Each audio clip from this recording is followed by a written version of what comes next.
Welcome to Your Business Matters. Whether you've been in business for years or you're just starting out, we invite you to join us as we provide fresh perspectives to fellow business people who are interested in improving the bottom line and getting better results. The goal of this program is to bring you interviews, thoughts, and advice in a no-holds-barred, face-to-face forum where we exchange ideas and learn how each of us can overcome the challenges of doing business. We are committed to offering effective solutions and strategies for small business owners like you. We're dedicated to the idea that your business matters.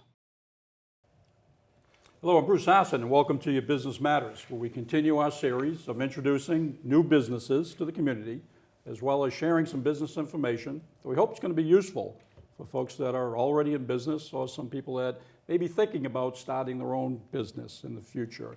So today, I'm pleased to introduce Rick Porter from CinchIT, I believe the owner-operator of CinchIT. CinchIT. There you go.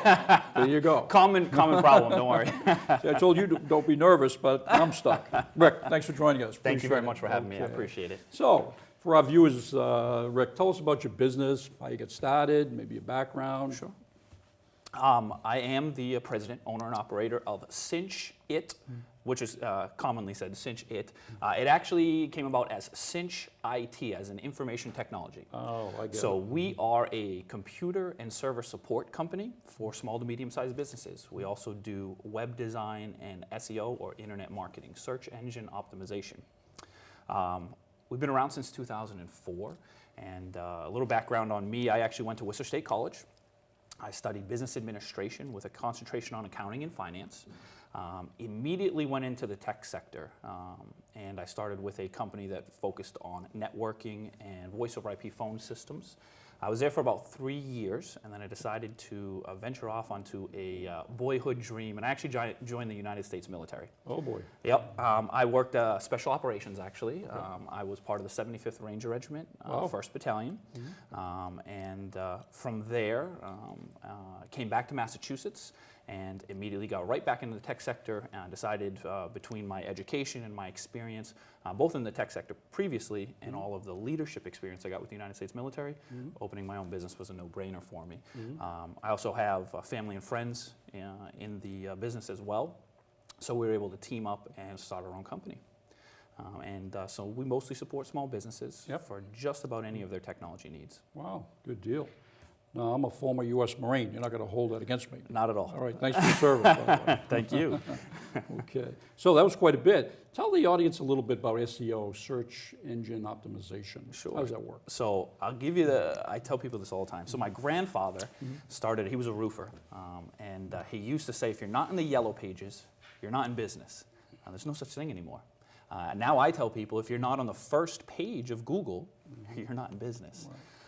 So our goal is to build a website with basically 2 goals in mind. One, conversions. So if you come to my website, I want it to be productive. I want you to get a clear understanding of what we do, how we do it, and incentivize you to contact me, make it very easy for you. But the other thing I have to keep in mind when I build it is I want Google, Yahoo, Bing, I want them to list my website and will recommend my website on the first page, okay? Very few times do you ever scroll down and hit the next page to go to the second page. So it's really important to get on that first page of Google. So what we do through a long list of strategies is give all of the technical requirements that Google is looking for in order to recommend you on that first page. And that involves things like social media, being active in social media, not necessarily from a sales standpoint, okay? They don't necessarily want you to sell to your consumers all day long, but it's really important to give engaging content, stuff that people want to learn from, free tips and tricks in a business like ours. Also a lot of thing on the back-end stuff on your website, whether it's certain coding that has to go in there to make sure it's clean, easy to read for Google, but most important, content on the website. Gotcha. So that you're truly an industry expert, which is why Google will recommend you. How important are the Google reviews?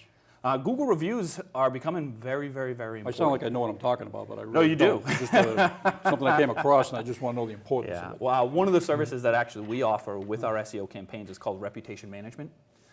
So I do have customers that will come to us and they say, hey, there's been some management changes. There's some things that happened in the past, and I have some bad reviews out there. We have some negative publicity online, and there are ways in which you can turn that around. Obviously, it starts with running a good business and having good operations. Doing it right the first time. Exactly, exactly. But Google reviews becoming really important. Google will never tell you what their algorithm is. I certainly do think that how many people are reviewing you plays a part in that. But if nothing more, people really trust the Google reviews, probably even more than Yelp nowadays and some of the other sources that are out there. And when you do that, when you search for somebody on Google, if you've noticed on the right-hand side, there used to be a lot of ads. Just recently, those are gone. There are no sidebar ads anymore. It's left a lot of space, and that space is typically filled up with your business profile. That's where you'll see a picture, your logo, a picture of the business, the phone number, easy access for you to be able to get directions or call them and things like that. Right underneath there is those reviews. Gotcha. So now when you do have reviews on Google, they're very visible to visitors. Yeah, I know that when I'm checking things, to your point, as you were talking, I was listening with it, how do I run my life? And you're right. First page, first couple of things, I suppose it's 10 pages, but I really don't go beyond that. And I'm looking at stars and reviews and what are they saying. And do they have to leave their name and business, or can they just do a review? No, Google actually does a pretty good job of making sure that it's a legitimate, relevant review. You do actually have to provide your email address when you leave a review. They're going to verify it. They've done a really good job of making sure that the reviews that are on there are not accurate.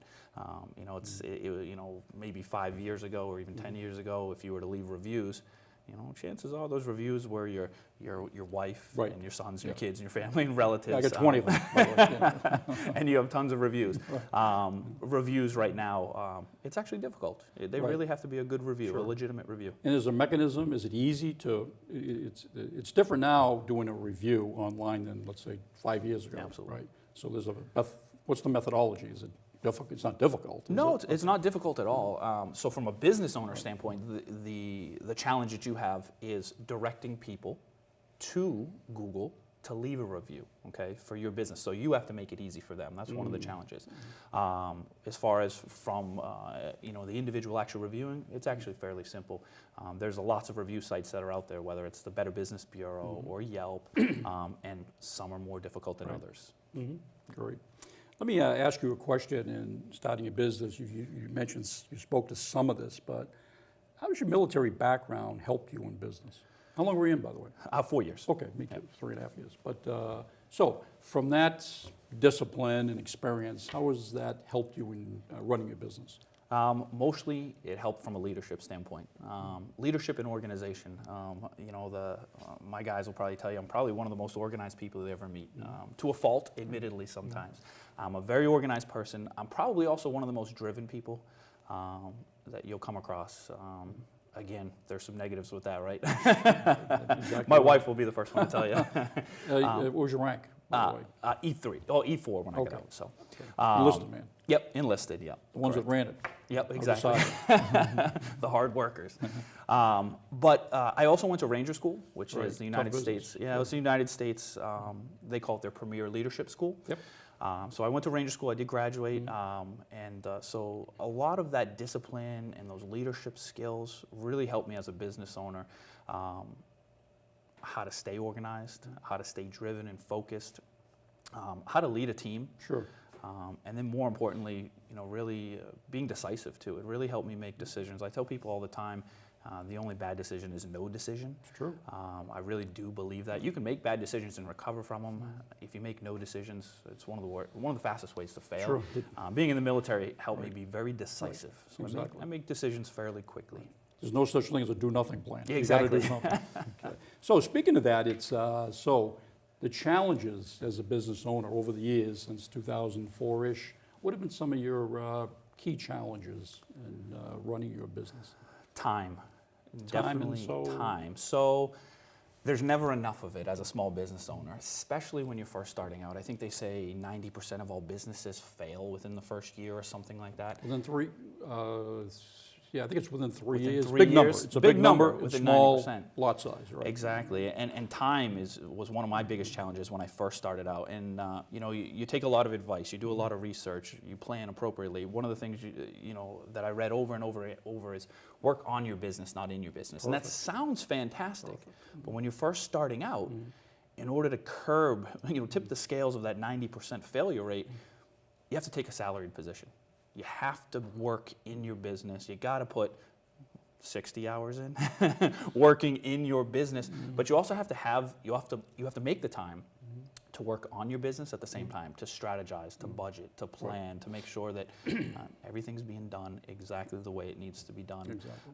So a lot of hours put in. Yeah, it's a good point. I think it's good information, and it's a common denominator of business ownership. All right, I know I've talked with some folks that were thinking of going into business, like, yeah, I want to go in business because I want a lot of time off, make a lot of money, and come and go as I please. Well, let me know that job, that business when you get it. Because I want to apply to. Exactly. But that working on your business versus in your business is a great concept.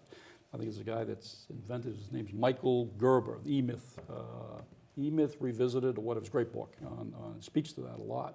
But you're right, especially if you're one-person operation. It's very difficult to say, well, I'm just going to work on my business for the next week. Well, somebody's got to do the in-the-business stuff. Yeah, exactly right. But I think it is, in my experience, and I'm sure you see this, if you only work in your business, you're not promoting and networking and looking at financial statements and things like that, and how do I grow my business? Absolutely. Because some folks feel more comfortable working in their business. Yep. Geez, I like to make it or sell it, but I really don't want to look at the accounting side. Absolutely. Which is, as you know. Yeah, most people, they start a business because they're passionate about something and they have the experience in it, and they're probably very, very, very good at what they do. But there is a difference between a true entrepreneur, somebody who can manage a business well, and somebody who's just very, very good at what they do. Somebody who is going to be successful, I would say, has a little bit of that both. Has that managerial skills and appreciates that and understands that portion, and is also very skilled and passionate about what they're doing. Yeah, well, the passion's a big deal. Absolutely. You got to love it, because you're right. Because you're doing it 80 hours a week. Well, I was going to say that. It's not a 40-hour work week, ever. You know what I mean? You're always, if you're not in it, you're thinking about it. And it's very tough, even when you're on vacation, not to be thinking about, your business. Okay. Well, back to that, as far as growing the business and moving it forward. Any marketing initiatives that to give our viewers an idea of how you market and promote your business? Sure. We do it in a couple different ways. Networking, like most businesses, word-of-mouth referrals has been the key to our success. Do you have a sense of how much of your business comes from word of mouth? I would say actually probably 75% of our business comes from word of mouth. So you pretty much know the bulk of it comes that way. Word of mouth, networking, building good relationships, kind of building trust. Really starting off with providing a phenomenal service to my existing customers is where it starts, so we spend a significant amount of time there. Other than that, we do a lot of online marketing, a lot of SEO. We put a lot of time into our own website and into our social media, into email marketing campaigns, and such. So we are a computer company. Ironically, I suppose, when you are in need of a computer company, the first place you go to is Google, and you type into your computer support, or so on and so forth. And we really want to make sure that we are on the top of those Google rankings, so that we have an opportunity to earn their business. Gotcha. And we were speaking to building websites. Is that designing websites? Correct. Yeah. So design and development. Okay. Yep. So we have the whole. Correct. Yep. We have graphic designers on staff to make sure that it's aesthetically pleasing, but then we also have the SEO division and the development department that can actually put together a website that has all the proper content, so that after you launch a website, it can be found as well. There's nothing, you can have the prettiest website in the world, but if it's not found on Google, it's irrelevant. Well, it's true. Yeah, who cares if nobody sees it? Then it's an ego website. It's just there for your own ego. I'm going to steal that line. I haven't heard that one. Any other initiatives, marketing initiatives beyond? So we do a lot of the basic stuff that you'll see. We do some mailers from time to time. Direct mailing? Direct mailers, yep, exactly. We try to be a little bit creative. We do direct mailers. Recently we did a mailer campaign where we had little chocolate hammers made. Attach them to some letters, put them in a big envelope, something that you would open because it's a little unique. And kind of headline of, before you take this to your computer, give us a call. So we've done the same thing with maybe a packet of Tylenol. Oh, really? If you need this every day to work on your computer, give us a call, kind of stuff. So we try to be creative. We try to be engaging with our clients. So those dollar bills I get in envelopes every now and then, those are real? Hey, have you tried cashing them yet? Well, I give it to my granddaughter. See if this works, let me know. Okay. So customers. Yes. So what's an ideal customer, or describe a customer? Sure. A customer for us really could be any industry with the exception of POS system, point of sale systems. So we typically don't deal Explain what, for our audience, can you? Yeah, so a restaurant, Gotcha. a bar, even you know, a retailer in the mall, maybe clothing outlet, things like that. Those are not typical businesses that we work with, okay? But other than that, just about any industry, and I always say just someone who values their technology, okay? Our specialty truly is healthcare.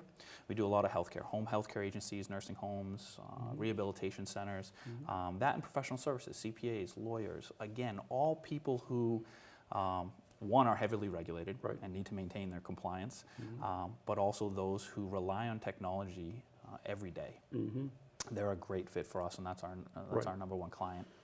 So so technology, to move their business forward, they rely on that fairly heavily. Yep. And they want a professional to help them. Exactly, and it's not only, hey, my computer needs to work all day long, because that's, you know, I don't want to say that's easy, but there's lots of people that can do that. What they want is somebody they can develop a relationship with and trust from a consulting standpoint as well. So one of the things we do is quarterly business reviews. We actually sit down with all of our clients once a quarter, and we sit down, and each quarter is divided up into something different. So, you know, Q3 might be budget preparation for the next year. So we'll actually go through and we'll say, what are your goals for 2017? Oh, we're looking to get a new satellite office, we want to replace our phone system, that kind of stuff. We're there to kind of help and guide them along the way. We don't install phone systems, okay, but we're there as a consultant for them to say, okay, let's help you get 3 quotes together. Let's demo some systems together. Let's talk about what's going to be needed. So it's a lot more than just making sure the computer is up and running all day long. Yeah, because before we met and started this conversation, that's what I thought, is that IT guy to make the computer work, but you're talking about one-stop shopping. Absolutely. As far as not only some of the technical stuff, but advising and consulting. And absolutely, and that's where the real value is. There's lots of people that we call them break fix. When it breaks, you call us, we fix it. Okay. There's a lot of people that do break fix. So you give me 2 or 3 words I can steal, by the way. That's great. No, terrific, terrific. So that's your ideal customer, specific target industry, and that legality stuff is a big deal for some of those folks. Absolutely. I mean, compliance is becoming increasingly important. So if we sort of move the tape forward a little bit, where do you see your business over the next 3 to 5 years? What's your vision? Sure. Slow growth. Good. I say that all the time, and that may be unique. You know, maybe some people want to grow really quick. My wife is a Southern Georgia girl, and a lot of her tendencies and her personality kind of rubs off on me. So I'm one of those people that I'm not looking to get rich quick. I'm happy with a greasy cheeseburger and a cold beer. So I really just want to build long-term relationships with my customers and grow slowly, methodically. We've added on, you know, we're slowly adding on more and more technicians so that we can provide better service. We're adding on more departments and services. When we first started, we didn't do websites. We didn't do SEO. As the demand increased, we decided to hire on experts and to send our existing employees to training and things like that. So I definitely see website and SEO becoming increasingly important and becoming a larger part of CinchIT. Other than that, just slowly growing a little bit at a time. Well, it's smart. You know, I know I work with some clients, they want to go fast. But they go, well, not all of them, but some go beyond their capability. Sure. And they end up doing many things not well. So I think that's smart. What community did your wife grow up in? So she actually has moved around quite a bit. Her father's a military man. Yeah, South Georgia. My wife's from South Georgia. She's from Savannah, Georgia. Savannah, significantly. She's lived in Florida and all around, but we met in Savannah, Georgia. That's where I was stationed. Okay. You know where Valdosta, Georgia is? I do. That's where my wife's from. Oh, okay. Yeah. So, and that's right. I don't know if we're supposed to say this, but yes, South is a different ballgame. Absolutely. And that's not a bad thing. It's not a bad thing at all. Not a bad thing at all. Okay, so we're talking about vision going forward, slow growth, and so on this conversation, Rick, any advice for somebody who might be sitting out there and listening to this conversation that you might want, thinking about maybe, gee, I'd like to start my own business. Any advice you might want to give someone like that? Sure. We touched upon it a little bit. Before you do it, make sure you have the expertise and, more importantly, the passion for it. Right. Because you will do it 80 hours a week. There you go. Investment of time. Absolutely. Absolutely. Yeah, you know, when it comes to planning your business, we talked about, you know, the overwhelming odds that you face. Cash flow plays a huge part. So, you know, when people come and talk to me, and you know, if they ask my advice, I would tell them if you can do it without loans, that's also phenomenal. It, you know, really helps tip that scale towards success. Those are probably, you know, some of the biggest things that I would say.